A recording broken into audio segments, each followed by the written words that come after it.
So today we're gonna be reading my story that I wrote, but I'll be reading it in an ASMR voice.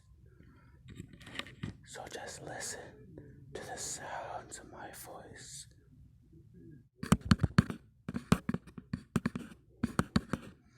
ASMR. Alright, now let's read the story. I'm just kidding. Alright. Anyway, here's a story I wrote. So it's called The Mist Walker. It's kind of inspired by like stuff.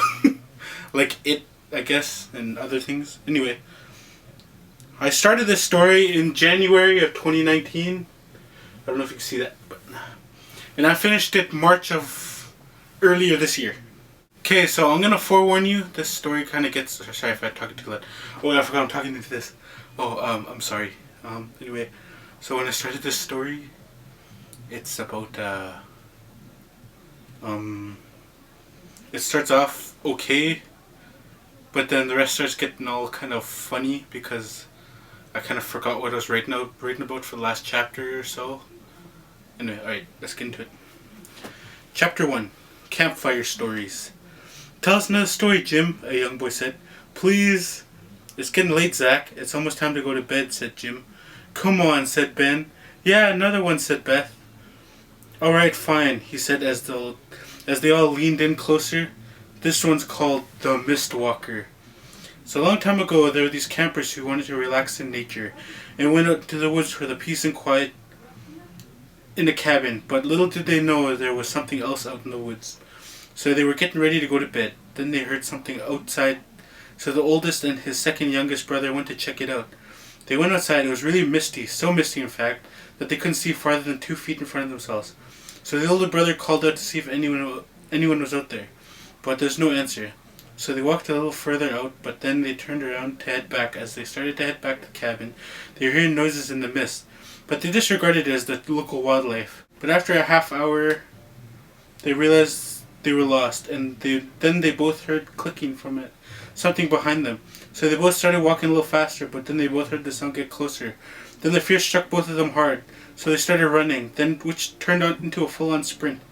Then they lost each other in the mist. Then the oldest tripped on a root, and the clicking they heard got closer and closer until it was right in front of them.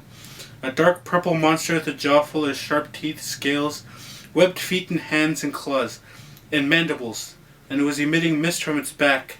And the second youngest brother heard the brother calling for help. But when the calling got closer and closer, the last thing he heard was, Mist Walker. Then a chewing and ripping sound, so he hid, and he hid as he heard the Mist Walker walk away. As the footsteps disappeared, the mist went away too, and what he saw next scarred him for life, because all he saw was a puddle of blood. The end. So how was that story, said Jim. It was great, they all exclaimed. Are you all ready for bed now? Yeah, I guess. Sure. So they all went to bed, but what happens the following week, none of them anticipated. Chapter 2. The Journey Home. So Jim, Beth, Zach, and Ben all started packing up the camp, and they loaded up the car and headed on their way home. And when they got home, they dropped off Beth, then Ben. Then when Jim and Zach got home, they both greeted their parents and went to unpack. After unpacking, Zach made himself a snack and started to watch TV. Then he went to bed because he had school. He had a nightmare about the Mist Walker, and when he woke up in the middle of the night, but then he went back to bed. Then he got up and got ready for school. He went downstairs thinking about the nightmare. And as he went into the kitchen, he saw what looked like the Mist Walker outside the kitchen window. He shut his eyes and opened them, and there was nothing there. So then he got to school and he saw Ben and Beth, but what they asked him was shocking. They asked, Did you see the Mist Walker this morning? Yeah, I saw him in my kitchen window. I saw him in my backyard. Well, I saw it on my way to school. So the morning went on as normal. Nothing out of the ordinary happened until lunch. When they ate lunch, they forgot about seeing the Mist Walker altogether. But then a screaming rang out all over the school. Then the principal said over the loudspeaker, All students please vacate the premises immediately and return home. So Zach, Beth, and Ben all were heading to the exit. Then heard a whisper come from down the hall. Mist Walker. Then they all looked at each other, hoping it wasn't what they think it was. So being the naturally curious 12-year-olds they were, they walked down the corridor trying to find out where the whisper came from. They thought it was someone messing with them, so they looked around and found no one. "I'm scared," said Ben. "Don't be such a baby," said Beth. "It's probably nothing." "Are you sure, Zach?" "Positive." And then they heard the whisper again. "Mist Walker." Coming from the science lab. They opened the door and then a big cloud of smoke appeared. But as they looked more closely, they realized it wasn't smoke, it was mist. So they walked inside and Zach accidentally knocked over a beaker and it smashed on the floor. Then they heard a window smash and the mist dissipated. And what they saw was terrifying. They saw the remains of everyone's favorite teacher, Mr. Belvedere. Chapter 3. Things Get a Lot Worse. Also, yeah, these chapters are really short, so, they're like a page long. Anyway, Chapter 3. Things Get a Lot Worse. Zach, Beth, and Ben walked from the school mentally scarred by what they saw 15 minutes ago. They're talking about if they should tell their parents about the Mistwalker. But they knew their parents would just chalk it up as overactive imagination. So they thought the next best thing. Tell Jim. "So you tell me that the Mistwalker is real?" "Yeah, don't you believe us?" "I do believe you, but where's the evidence?" "Didn't you hear about the school? I heard that the science lab exploded because of an experiment gone wrong." So then Zach realized the town is trying to cover it up. "So that explains why my mom just got visited by some government types a little while ago." "How long ago?" "Like half an hour ago." "Why?" So Zach, Beth, and Ben went to Ben's house to check on Ben's mom. They went inside. It was dark in the house. "Mom?" Ben called, but there was no answer. So he called again. "Mom?" Then they heard a noise in the kitchen, so they checked it out. And they saw Ben's dog Milo cowering in the corner. But they didn't understand why he was so afraid. So they looked up and saw a very disfigured version of Ben's mom. And as soon as they noticed, they ran and hid in Ben's attic. And they heard the thing that wasn't Ben's mom trashing the house and screaming an unearthly scream. And they snuck out that way. And they snuck out the way Ben always sneaks out, to go see a movie or visit Zach. So they left. After running a few blocks, Ben broke down crying. Zach and Beth comforted him to the best of their abilities.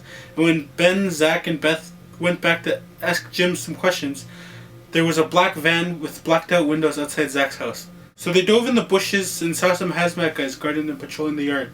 So they waited them out, and suddenly they heard a loud zapping noise and a flash. Then a government agent with a scar over his left eye came out and commanded the hazmat guys to pack it all up and... No, he commanded the hazmat guys to pack it all up and move out back to the base. So Zach, Ben, and Beth looked through the front door and they saw a shadow and a loud scream just like the one they heard at Ben's house. So Beth and Ben looked at Zach, expecting him to break down too, but he didn't. So Beth asked, "Are you okay, Zach?" He said, "Yeah, those government agents had the tech to turn my family into monsters. Then they had the tech to turn them back. So all I have to do is find out where their base is." Zach was always a tech genius, so he made an untraceable tracker device out of junk he could find in the garage. And the junk he borrowed from the junkyard downtown. So they thought about it when they realized the agents were targeting them. So the next stop was Beth's house. So Zach, Beth, and Ben went to Beth's house. And sure enough, they were just sitting there doing the exact same thing as at Zach's house. So Zach snuck to the van and placed the tracker on the underside of the van.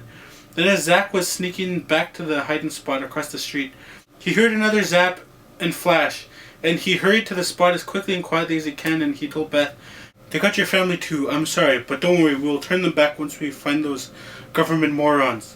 So they walked back to the treehouse that Zach had built last summer in the forest so the local bullies would not find him and his friends.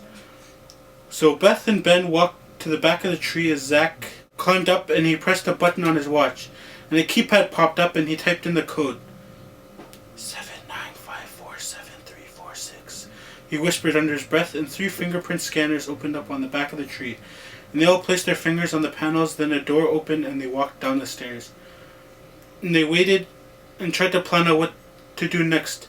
They didn't know what to do next, so they decided that they would find blueprints to wherever they are and look for any events leading into important locations and bypass any security. And go in, find whatever they can find, and get out of there. So until the tracker's location, they all sat and had a long conversation. Until Beth asked the question that they all were trying to avoid. What happens if we don't accomplish anything? Then we keep trying and trying again until we succeed. But until then, we focus on what we need to do, which is to find anything important and get out of there, and find more things out so we can make an even better plan. So until then, we wait. An hour later, the alarm went off on the tracker, waking them all up, and Zach looked at the screen. It placed the van in an old warehouse on the sketchier side of town. So Zach looked up the layout and showed a blueprint that looked like a normal warehouse. So he dug a little deeper into the address and found out some contracting firm built an old bunker down there in the late 50s. And some construction jobs here and there over the years. And so Zach looked into the bunker and it said the bunker had collapsed in, but there was nothing about what the bunker was used for. So Zach, Beth, and Ben went to scope things out. Chapter 4. A Fighting Chance. When Beth, Zach, and Ben arrived at the abandoned warehouse, they saw a lot of guards patrolling the complex. So then Zach sent out a mini drone to look around the area, and he could not find any openings, so they devised a plan to distract one of the guards to sneak into a vent. So they threw a pebble at one of the many drum barrels. So the guard went to check it out, and they climbed into the vent, and it looked just like an empty warehouse. So they looked around inside and found a switch, and they pulled it, and found a secret door in the floor. So they went through, and suddenly they were in the enemy base. So they went to look around to find what they were after. Meanwhile, the agent watched them through the camera feeds. "Sir, there are children in the compound. Should we detain them?" "No, just let them think we don't know they are there. Notify all the personnel to not engage under any circumstances. I want to see what happens." As Zach, Beth, and Ben wandered around, avoiding everyone as best they could, they came upon a room labeled Experiments. They looked in and saw the Mistwalker in a pod, which said Experiment J23. So they left and saw another door labeled Detention Wing. So they went through the door and saw a row of cells on either side of the hall. So they walked past and looked in some of the cells and saw nothing for the first few. Then when they got closer to the end of the hall, Zach said, "What's the point of having a detention wing if it's just going to be empty?" "Zach? Jim? Zach, I'm over here. Jim, I was so worried about you. Where's Mom and Dad? And how did you get here?" "Well, on the topic of getting here, that agent came and placed these things on us, and we were teleported here." "Teleported here? What did the teleporting device look like?" "Looked like a TV remote, but had a bunch of wires sticking out of it." "Now, on the topic of our parents, they were here, but they're rehabilitated, as I will soon be. Why don't you and your friends join us and we can all be together? What have they done to you? I was where you are now a few days ago. I saw them talking to our mother and father, and I saw them change. And I was afraid, but now I see it was for the greater good." "No, I won't be brainwashed. You would understand. We are not brainwashed." "Well, I don't believe you. We are finding what we came here to find, and we are finding our way out of here." So they left the detention wing and went to a door. They both Science and R&D department. And they looked around and found a table full of teleportation devices and took one of the devices, like Jim described. And they left and started heading back to the treehouse, while avoiding anyone that looked suspicious. And when they got back, Zach was trying to reverse engineer the device they took. But what they didn't know was that it was a tracker, so Zach took it apart, starting each part, while Ben and Beth both took a nap after such a long and eventful day. And after an hour of taking it apart and studying all of the pieces, he found out the device was never actually a teleportation device. So he ran a lot of tests to find out what the actual purpose of the device was. So the test took a long time to do, and the last test was in progress. But it said it would take a few hours to finish, so he decided to go to sleep. And he dreamed about him and his friends accomplishing their goal, and their parents and Zach's brother were back to normal. And those messed up copies that those government types replaced them with were gone. And the bad guys were locked up for their illegal brainwashing procedures. And him and his friends were celebrating, but when he woke up, he walked over to the computer and looked at the results of the test. But the bar was almost done, but still needed about 30 minutes. So he went and made himself a bowl of cereal and watched some TV. While he ate, the bar he was waiting for wasn't the results at all. After the results finished, the device connected to the computer to download all the files on Zach's computers to get more information on them and where exactly their hideout was. So the progress bar was actually transferred. So it gave the alert that the process was complete. So Zach went to check the computer and results showed that the device contained a microchip, and the type of chip was 7G560F. And Zach looked at the type name and thought that type sounds familiar. So he looked it up and showed that the specific microchip was mainly used for trackers. And remembered he used the same type of microchip often for his own trackers. And he realized that the device he was studying wasn't a teleportation device at all. It was a tracker. They probably planted decoys, so Zach woke Ben and Beth up and told them to meet them by the computer. It was urgent. So as Beth and Ben walked up, they asked what was up. Then Zach said, I found out this isn't a teleportation device. It is a tracking device. What, so that means they know where we are? I think so. We should destroy it before they know exactly where we are. So Zach smashed the thing to pieces, then the computer made a lot of weird noises. Then a video feed played. An agent with the scar over his eyes said, we know where you are. You have nowhere to hide. We are coming in. Chapter 5. Everything gets worse. There was a lot of crashing sounds coming from the other side of the wall. Zach, Beth, and Ben all agreed that it was for the best that they all abandoned the treehouse. So they left, but before they did, Zach initiated Protocol 3J Zeta, which copies everything off of Zach's hard drive to his remote console, and then encrypts, then deletes all the files. So as they left hoping to see the treehouse again, they fled as the government types broke in. So Zach, Ben, and Beth didn't know where they were going, so they just Zach, Ben, and Beth didn't know where they were going, so they just ran and ran each day until they hid in a spot because they were always being found. Until they came upon an abandoned store in the mostly deserted part of town. What are you going to do now, Zach? First we plan. Then we devise a plan to free our parents. Then we stop that guy with the scar over his eye. Then we expose that guy for everything he has done. So they decide to sleep as much as they can with what they have. The next day they split up to find things they needed. Zach went for food and such. Ben went for a few components for some helpful gadgets, and Zach was sent to look for other kids who were willing to help them in their cause. When Ben returned, he asked, where's Beth? I don't know, she hasn't responded back yet. I'm starting to worry. What Zach and Ben didn't know was that Beth was the one telling the government types their movements. Meanwhile, Zach and Ben were waiting for Beth. They were sitting and talking and reminiscing about their lives before they heard the story of the Mistwalker. Then the events before how they found out the Mistwalker was just an experiment created by those government types. So after talking, Ben and Zach decided to go and look for Beth. But as they left, they were grabbed and handcuffed by some hazmat guys. They were being held in cells, but then the lights turned on, and they heard some slow clapping. And the guy with the scar over his eye said, well, look at what we have caught. Zach used his tough voice and said, wow, you captured 2 kids. Seems like you're going to get a big promotion now. While you're at it, ask us as many questions you want. We won't tell you anything. Our friend is still out there. She'll help us. Oh, I wouldn't count on it. As Beth showed herself. Hey, Zach. Chapter 6. Things get somewhat better. I think this is when I started losing track of where I was going with this story. Alright, so I adjusted my seating position. Sorry, I'm looking at the thing making sure it's still recording. Anyway, I'm just adjusted my seating position, so now let's keep reading. Chapter 6. Things get somewhat better. Zach was in shock. There she was, his other only best friend, looking at him from the other side of the glass. Beth, how could you? I had to, Zach. They said they would hurt my family if I didn't help them. I'm sorry. You're sorry? You're sorry? I trusted you. We trusted you. Zach and Ben turned to face Scar Guy.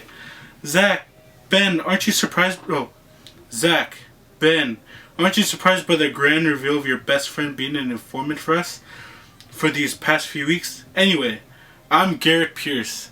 Nice to make your acquaintance. Zach and Ben act like they couldn't hear him, so he went on. Now that I think about it, the way you guys chose your hiding spots was pretty sloppy. We could have found you without your friend's help. So basically what I'm saying is we have certain technologies that would have easily located you at the push of a button. Then they were brought to cells. So as the weeks went on in the cell, Zach was forming a plan, so he acted on it. First, he took apart the entertainment console, made a mini explosive, and not too loudly he blew up the keypad. And managed to blow off the cover so he can rewire it and leave his cell. Next, he snuck down the hallway for a bit. He unlocked Ben's cell and saw Ben was in a pod. So Zach walked up to the pod and promised him, I'll come back for you. I promise. So he left and found a vent and pried the cover off.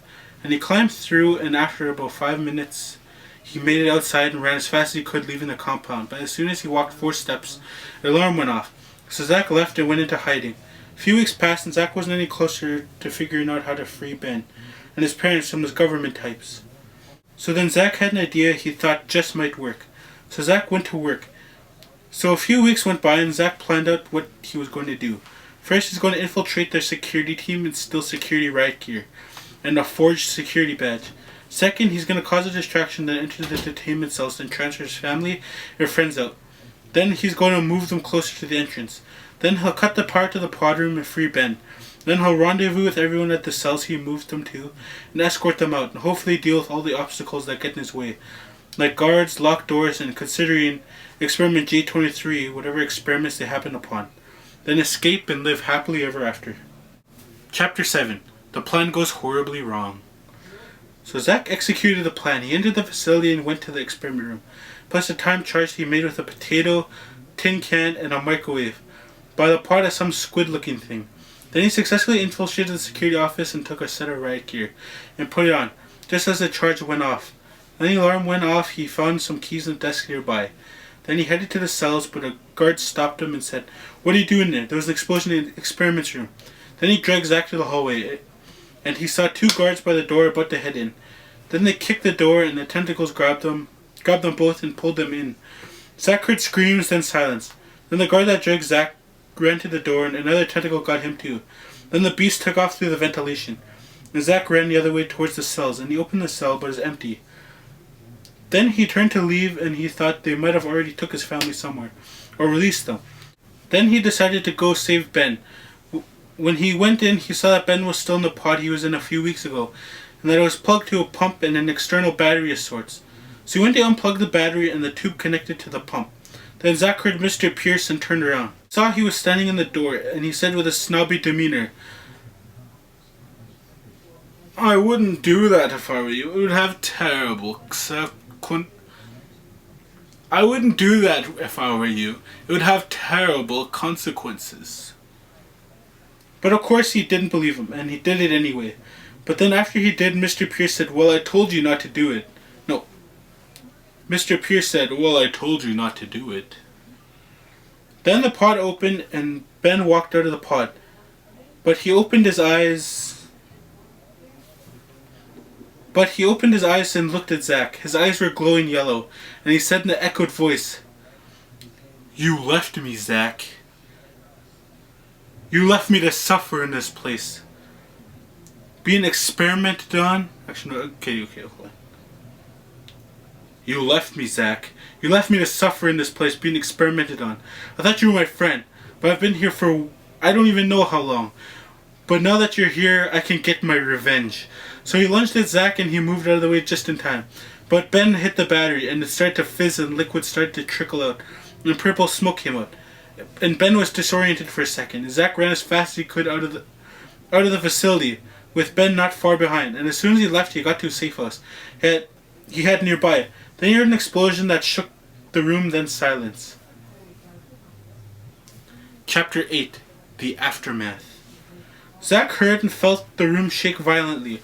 Then it got quiet. He thought to himself, "Boy, it's a good thing I bomb-proofed these safe houses." Then Zack checked the meters he had by the door, and there was no radiation or any other dangerous materials in the air, so he headed out to see what the damage was. He saw the facility in ruins, and he looked around, and he saw movement, so he ducked in the bushes, and he saw Ben with soot on his face, and his clothes were tattered, but other than that, he looked fine. He walked to a truck nearby bearing the logo of the evil corporation. He climbed in, and it drove off. Then Zack started to poke around the wreckage, and looked around to make sure his family and his friends' families were in the explosion. Thankfully, they were not. Zack then heard people yell at him, and then there were gunshots, and he fled. After about half an hour later, he got to his house and went into his treehouse and checked the damage. It wasn't that bad. So the first thing he did was take the smashed fake teleportation device outside. Even though it was destroyed, he didn't want to risk anyone knowing he was there. So he patched up the holes from the attack, then after some tinkering with the wires and circuit boards in the computer, he got it working with reserve power. He opened his planning program, and he worked out a plan to fix everything. He also managed to build a collar that suppresses Ben's powers. Then he went back to planning. After an hour of brainstorming a plan, he came up with nothing. So he went to check his food supply and found that most of it had spoiled and got rotten. But there was one thing that was still good. Now it's his last can of popular soda brand name here. That can was something that at least improved his mood. just even by the smallest of margins. After drinking the soda, he then realized something, that every time he had a plan, it never had worked. So he decided that the first time ever, he was going to wing it and hope for the best. So he built some armor and weapons from damaged computers and appliances, and any tools he might need for what he realized might be a cliche name, but it worked anyway. What he dubbed the final battle. Chapter 9. The Final Battle. As Zack finished preparing for the fight ahead of him, he made a transmission to Garrett Pierce saying, "The abandoned military testing site, 10 a.m. Then he slept for 5 hours, then packed up and left. Headed to the testing site and got there at 9:45. Then he set up and waited, and at exactly 10, the trucks pulled up and at least 30 soldiers, Garrett Pierce and Ben got out. And the soldiers all took aim at Zack. Ben had new armored clothes. Then he said, "So this is where it all ends. Too bad you're on the wrong side." Zack then deployed his hollow shields and makeshift fighter drones. They took care of 10 of the soldiers, then were destroyed. But luckily the soldiers all came behind the shields 2 at a time, and he took out the rest. Garrett Pierce then had heavily modified surveillance drone called in. Zack suited up in his armor. The drone hit him with everything it had, but it wasn't enough. And then Zack blasted the drone with his makeshift energy blaster. Then he focused on Ben. He headed towards his former friend. He tried to blast Ben with a blaster, but he knocked it out of his hand. Then Ben grabbed Zack and threw him back, and jumped on him and started punching him. Then Zack activated his rocket boots and flew out from under Ben and got back up. Then he threw some throwing stars at him, and of course they just bounced off. But they deterred Ben enough that Zack managed to do a complicated maneuver and locked the collar around his neck, and Ben felt weak all of a sudden. Then Zack cuffed him and moved on to Garrett Pierce. But as he went to hit him, he caught his fist and started to glow. Then he said, "Did you really think it would be that easy?" And he threw Zack near Ben. He said, "Zack, I see what needs to happen. This collar released me from his control. You need to take it off. I could beat him, trust me." So Zack took a chance and locked the collar and the cuffs. And Ben powered up and struck Mr. Pierce in the jaw. And he released the only power you don't come back from. He did a transdimensional implosion. He said, "Zack, tell my parents that I did good. And tell Beth I've always loved her." Then he disintegrated himself and Mr. Pierce. Then they were gone, and the good guys won. But not in the way Zack wanted it to. He looked where Ben disappeared and found Ben's locket on the ground. He opened it and found a picture of Zack and Beth and a note. Then Zack walked back home. Epilogue. Zack found out from the trucks where his family and Beth were being kept. Got there. There were no guards or any kind of personnel. He opened the door. He opened the cells and let everyone out. He hugged his parents and brother. Then he found Beth. She didn't look Zack in the eye, but Zack hugged her, and he told her what happened. Then gave her the note and locket. Then he went to Ben's parents. After a few years, Zack and Beth got together and got married. They had a son they named Ben, and no evil corporation ever came to power again. The end. Question mark? Anyway, yeah, that's the end of my story. I hope you like it. It took me 2 years to write it. 3 years? Took me 3 years to write it. I'm proud of it. Anyway, tell me what you think down below. Like and subscribe. Follow me on any social media I might have, I guess. This is an outro I was thinking about using. This is the end of the broadcast day. Thank you for choosing JIBtv2000. Thanks for watching, and I'll see you later. Bye. So how was that? Tell me what you think down below of the story and of this outro. Alright, I'll see you later, guys. Bye.